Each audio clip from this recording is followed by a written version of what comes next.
그래서 이제 오늘 주간에 가장 가운데 중간에 와 있습니다. 이제 곧 또 주말을 맞이할 것이고 세월의 빠름을 다시 한번 또 느끼게 될 것이다라고 생각을 합니다. 오늘은 제가 사무엘상 거의 17장 전체를 여러분에게 말씀을 드릴 텐데 핵심으로 44절과 45절을 읽어드렸습니다. 이 말씀을 통해서 다윗이라고 하는 소년의 인품과 인격이 어떤 것인가를 생각을 해보고 은혜 받는 시간 되기를 주님의 이름으로 축원합니다. 제가 수경사에 있을 때 1년에 한 번씩 그 5개의 기관이 배구 시합을 한 적이 있습니다. 근데 이제 제가 이제 수경사 배구팀 장단을 위해서 있는 그런 입장인데 다른 기관에는 이미 프로들이 다 들어가 있어서 우리 수경사 30단하고는 비교가 안 되는 그런 실력 차이가 있었는데 어떻게 제가 혼자 아마추어들을 데리고 뛰어서 우승을 할 때 시합을 제가 참 잘했던 것 같아요. 지금 생각을 해도. 이 배구에서는 공이 네트에 가까이 뛰어져 있어야 때리는데 뭐 그냥 엔드라인 쪽에서도 그냥 서브 넣듯이 감아 때리고 이래가지고 하여튼 저희가 5개 기관 중에 우승을 하니까 지금은 소천하고 계시지 않는 황영시 당시 우리 참모장이신 황 장군 계셨는데 그분이 이런 말씀을 하더래요. 이 동료들을 보시면서 이강평이 저놈 참 배구하는 것이 조자룡이 하듯 하네, 일기당천하네 라고 하는 이야기를 했다고 해서 나와서 제가 사전을 찾아보니까 이 일기당천이라고 하는 이 말은 한 사람이 1000명을 상대해낸다라고 하는 말이라고 하는 것을 듣고서 제가 그분한테 가서 감사하다고 하는 인사를 드렸는데 그분이 바로 황영시 나중에는 감사원장까지 하시고 모든 군인들로부터 모든 사람들로부터 존경받는 사람이었습니다. 그런데 이분이 일기당천이라고 하는 말이 그게 무슨 말인가 하고 나중에 나와서 사전을 보니까 한 사람의 무예가 1000명을 뛰어넘는다라고 하는 것을 비유했다고 해서 참 대단한 칭찬을 드렸다라고 생각을 해본 적이 있습니다. 그런데 우리는 이 본문을 읽어보면요, 바로 이런 사람이 등장을 합니다. 수천의 블레셋 사람들을 당해내었던 한 인물을 만나게 됩니다. 이 사람은 믿음이 없고 당시에 비겁했던 수천의 이스라엘 백성보다 뛰어난 사람이었다라고 말씀을 드릴 수 있고 이 소년이야말로 일기당천한 사람이라고 말씀을 드릴 수가 있습니다. 이 사람은 우리가 잘 알고 있는 바로 소년 다윗이라고 하는 사람입니다. 여기서 우리는 소년 다윗이 몇 가지 뛰어난 성품을 통하여 신앙의 삶에서 승리할 수 있는 신앙인의 특성을 한번 살펴보고 우리 오늘 아침에 은혜 받기를 주님의 이름으로 축원합니다. 그러면 소년 다윗의 뛰어난 성품은 과연 어떤 것일까요? 쉽게 말해서 3가지 정도를 들을 수가 있는데 첫 번째, 그 아버지와 하나님에 대한 전폭적인 순종이라고 말씀을 드릴 수가 있습니다. 그리고 어렵고 힘든 세상 속에서 그 세상에 대하여서 끈질긴 인내를 가지고 있었다고 볼 수가 있습니다.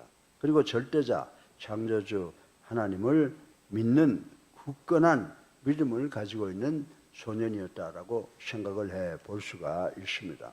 따라서 오늘 새벽 설교 본론의 첫째로 다윗의 인격이 과연 어떠느냐라고 하는 것을 생각해 볼 텐데 오늘 본문 설교의 첫째로 아버지와 하나님에 대한 전폭적인 절대적인 순종을 생각해 보려고 합니다. 그래서 사무엘상 17장 12절부터 37절을 보게 되면은 다윗은 자기 아버지의 명령에 따라서 위험한 전쟁터에도 서슴지 않고 나간 것을 볼 수가 있습니다. 뿐만 아니라 시편 119편 106절에 보게 되면 하나님의 말씀에도 절대 따랐던 절대 순종했던 사람이라고 하는 것을 우리는 읽어볼 수가 있습니다. 그렇습니다. 믿음의 삶에서 승리할 수 있는 그 성도의 인격 중에 첫 번째로 꼽으라고 하면 하나님과 그분의 말씀에 대한 절대 순종이라고 말씀을 드릴 수가 있습니다. 우리가 알다시피 전쟁을 위하여 조직된 나라의 군대에서 가장 중요하게 여기는 덕목은 곧 복종이라고 하는 것을 우리는 잘 알고 있습니다. 마찬가지로 믿음의 선한 싸움에서도 우리 믿음의 용사들에게 가장 먼저 요구되는 것은 우리의 대장 되시는, 우리의 지도자 되시는 예수 그리스도의 말씀에 절대 순종하는 것이라고 저는 말씀을 드리고 싶은 것입니다. 그런데 불행히도 사울처럼 순종은 하긴 하되 복종은 하긴 하되 전폭적으로 순종하지 못하는 성도들이 오늘날 많이 있다라고 하는 사실을 부인할 수가 없습니다. 그러나 이 사울 왕의 경우에서 볼 수 있듯이 전폭적인 순종이 아닌 것은 온전한 순종이 될 수가 없으며 더 나아가서 우리 구주 예수 그리스도에 대한 죄악임을 잊지 마시고 우리도 다윗처럼 절대 순종하여서 우리 주님께 영광을 돌리는 우리 모두가 되시기를 주님의 이름으로 축원합니다. 둘째로 다윗의 인격은 이 무섭고 힘든 고난의 바다와 같은 세상에 대한 절대적인 끈질긴 인내를 가지고 있었다라고 하는 것을 생각을 해 볼 수가 있습니다. 여러분들 오늘 본문 사무엘상 17장 28절에서 30절을 보면요, 다윗이라고 하는 소년은 맏형 엘리압에게서 억울한 오해를 받은 적이 있는 것이 생생하게 기록이 되어 있습니다.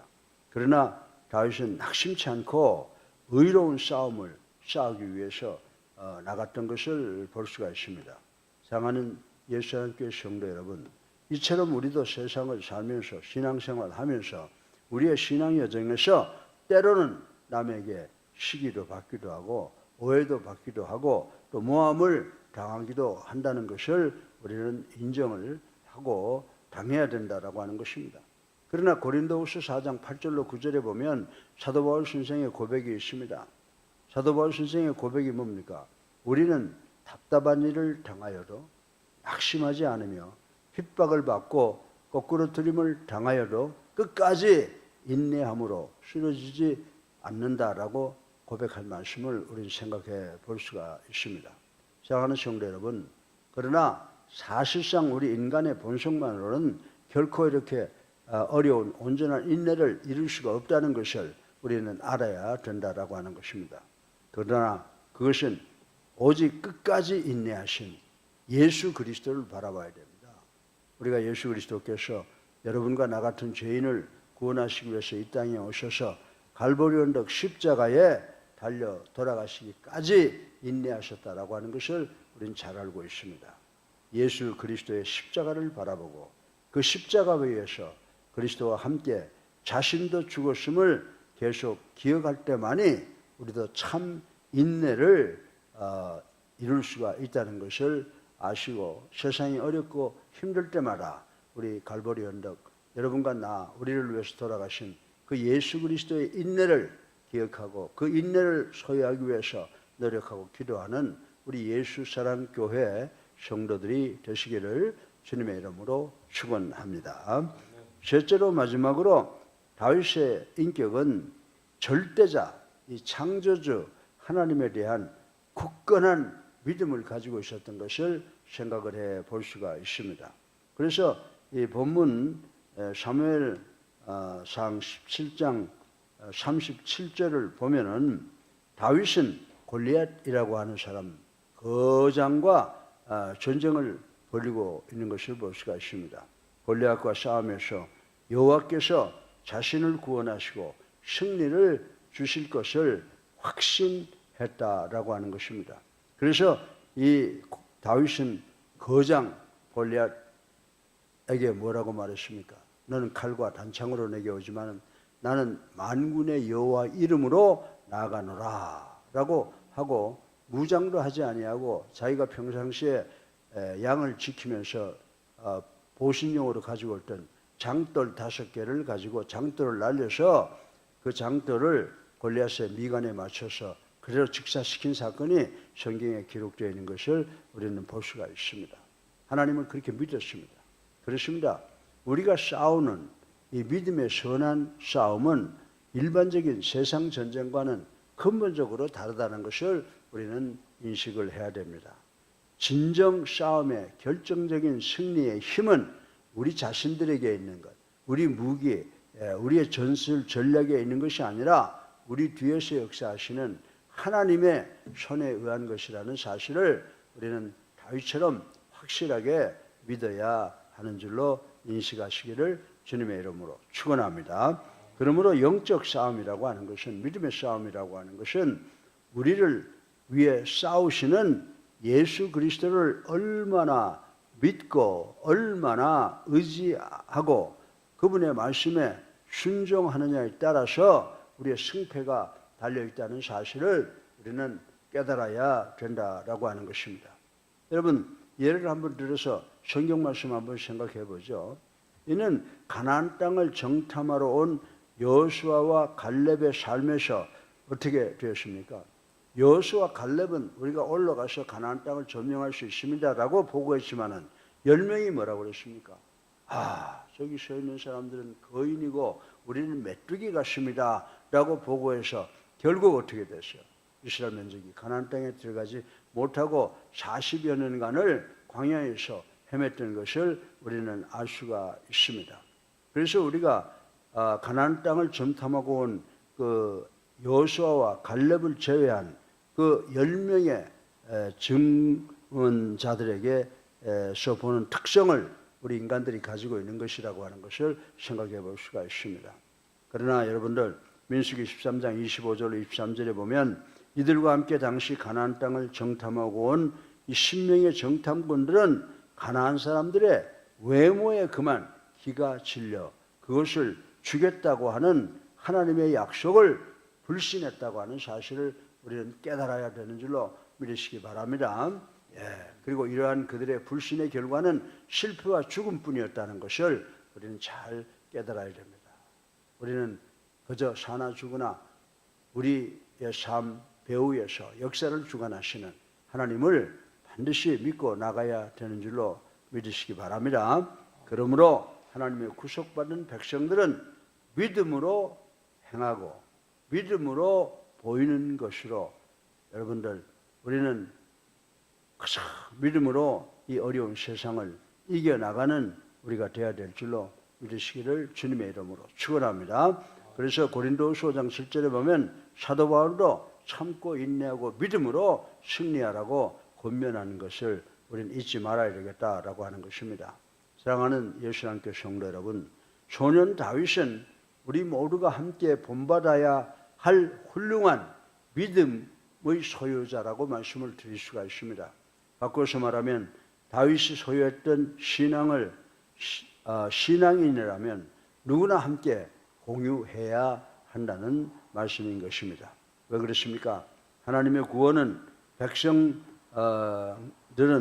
백성들을 모두가 사탄과 싸움하는 영적 군사로서 부름을 받았기 때문인 줄로 믿으시기를 주님의 이름으로 축원합니다. 그러므로 우리가 승리하는 그리스도인의 삶을 살려면 어떻게 돼요? 전폭적인 순종을 가져야 됩니다.